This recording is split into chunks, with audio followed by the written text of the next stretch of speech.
Hello everyone, আপোনালোক সকলোকে ফাইন্স ব্লগৰ এটা নতুন ভিডিঅ'লৈ স্বাগতম জনালো। আশা কৰোঁ আপোনালোক সকলো ভালে আছে। আল্লাহ কৰাত মোৰো ভাল বৰ্তমান আৰু এতিয়া গৈ আছো আমি চেকআপত। মোৰ চেকআপত গৈ আছো। মোৰ 8 মাহৰ চেকআপত আজি মাতিছিলে। তালৈকে গৈ আছো।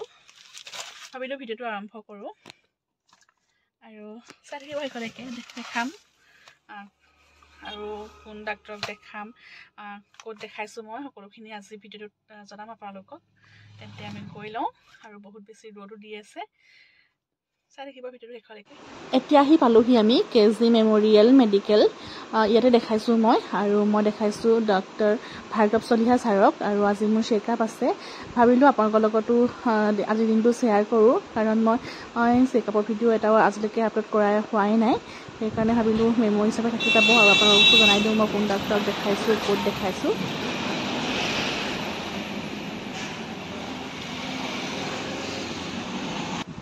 মোৰ চেকআপ কৰা হৈ গ'ল। ভাবিলো মেডিকেলখন চাই যাওঁ কাৰণ ইয়াতে ভৰ্তি হ'ব লাগিব। সেইকাৰণে চাই যোৱাটো জৰুৰী কাৰণ মই থাকিব লাগিব। সেইকাৰণে চাই গৈছোঁ আৰু মই প্ৰথমত বেলেগ ডাক্তৰক দেখাইছিলোঁ কিন্তু ডক্তৰ চেঞ্জ কৰিব লগা হ'ল বিশেষ কাম এটাত। এতিয়া দেখাইছোঁ ভাৰ্গৱ চলিহা ছাৰক।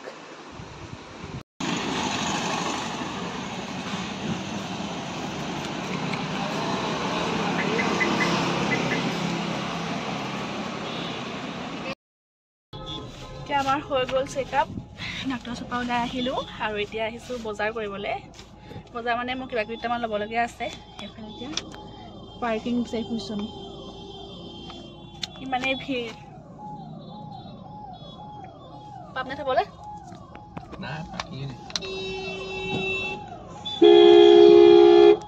আল্লাহত চব ঠিকে আছে। প্ৰেছাৰ চালে ঠিকে আছে আৰু টেষ্ট দুটামান কৰিব দিছিলে। ৰিপৰ্টটো নৰ্মেল আছে। এতিয়া কেতিয়া মাতিছে? এতিয়া মাতিছে লাষ্ট চেকআপত ছেপ্টেম্বৰৰ 5 তাৰিখৰ পৰা 10 তাৰিখৰ ভিতৰত। কেতিয়া দিব লাষ্ট আল্ট্ৰাচাউণ্ডখন কৰিবলৈ।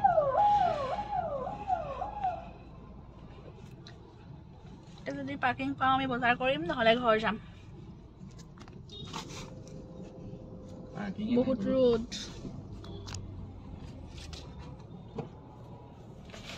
পাৰ্কিং নাই ঐ। নহ'বনে? নহ'লে নহ'ব। বৰ ভাল পালা আৰু গাড়ী থ'ব জেগা নাই। পইচা কেইটকা বাচিলে তোমাৰ। সেইটোৱে বিচাৰি আছিলে। দুখৰ কথা গাড়ী থ'বলৈ জেগা নাই। ইমান ৰ'দ হোৱা আকাশখন চোৱা ইমান ধুনীয়া লাগিছে।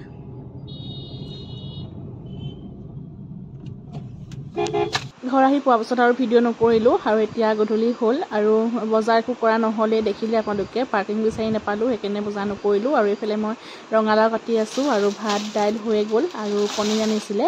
আজি পনীৰ বনাম আৰু আজি হোৱাইট পনীৰ ৰেচিপি এটা আপোনালোকৰ লগত শ্বেয়াৰ কৰিম ভাবিছোঁ। এই পনীৰখিনি মই সৰু সৰুকৈ কাটি ল'লোঁ। এইফালে লৈছোঁ কাজু পিঁয়াজ এইখিনিও কাটি লোৱা হৈ গ'ল আৰু এইফালে পেন এখন বহাই দিলোঁ। ইয়াতে দিম মই ঘিউ এচামুচ দি ইয়াতে মই যিখিনি পনীৰ মই কাটি লৈছোঁ সেই পনীৰখিনি অকণমান ভাজি ল'ম।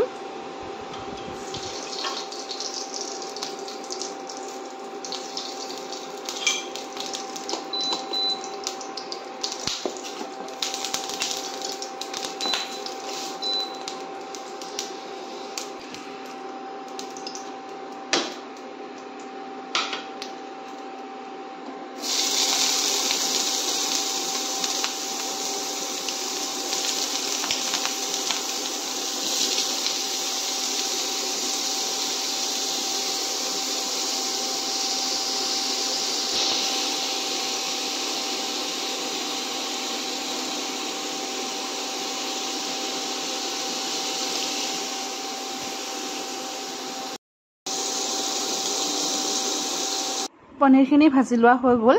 বহুত বেছি ৰঙাকৈ ভজা নাই, অকণমানহে ভাজিছোঁ।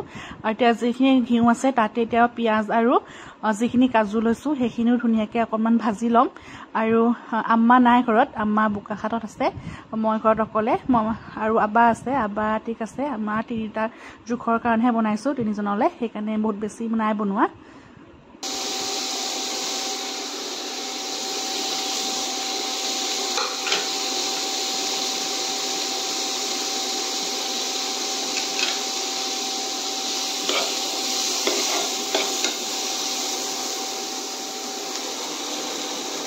এইখিনিও ভাজি লোৱা হৈ গ'ল এতিয়া এইখিনি ঠাণ্ডা হ'ব দিম আৰু এটা মিক্সিত ধুনীয়া পেষ্ট বনাই ল'ম এয়া পেষ্টটো হৈ গ'ল কাজু আৰু পিঁয়াজৰ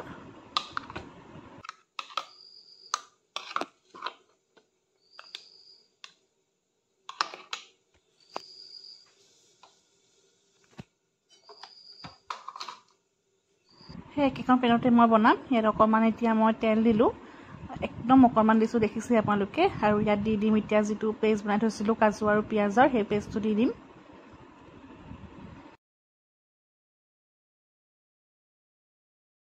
কাজু আৰু পিঁয়াজৰ পেষ্টটো দিয়াৰ পিছত অকণমান ভাজি ল'লোঁ তাৰপিছত ইয়াত পানী অকণমান দিলোঁ আৰু ইয়াত দিছোঁ সোৱাদ অনুসৰি নিমখ আৰু দিম পনীৰ মছলা পনীৰ বাটাৰ মছলা এইটো মেইন এইটোৱে বেছি সোৱাদ আনে এই ৰেচিপিটোত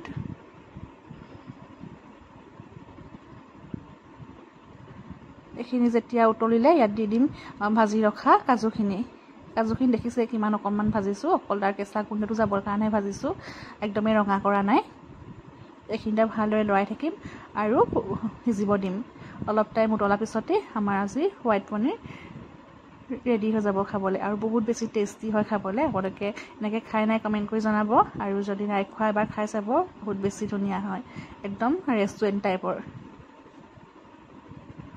আৰু এতিয়া এটা দি দিছোঁ মই অকণমান গাখীৰ দিয়াৰ পিছত অকণমান উতলিব দিম তাৰপিছত আজি ৰেচিপিটো ৰেডি হৈ গ'ল গাখীৰৰ বদলি আপোনালোকে ক্ৰীমো ব্যৱহাৰ কৰিব পাৰে মোৰ ওচৰত ক্ৰীম নাছিলে সেইকাৰণে গাখীৰ দিছোঁ গাখীৰ দিলে ইয়াৰ ৰংটো বেছি ধুনীয়া হয় হোৱাইট কালাৰটো বহুত ধুনীয়াকৈ আহে আৰু ইয়াৰ গ্ৰেভিটো বহুত ধুনীয়া হয় খাবলৈ আৰু এয়া হৈ গ'ল বাতি এটাত উলিয়াই ল'লোঁ ইয়াৰ চাওকচোন একদম ৰেষ্টুৰেণ্ট টাইপৰ হৈছে নাই আৰু খাবলৈও বহুত বেছি টেষ্টি হয় আৰু আজিৰ ভিডিঅ'টো মোৰ ইমানেই আছিল আজিলৈ ইয়াতে সামৰিছোঁ বেলেগ এটা ভিডিঅ'ত আকৌ লগ পাইছোঁ আপোনালোকক আজিলৈ বাই বাই আৰু যিসকল নতুনকৈ আহিছে প্লিজ চেনেলটো ছাবস্ক্ৰাইব কৰিব নাপাহৰিব আৰু যদি ভাল লাগিলে লাইক কমেণ্ট কৰিব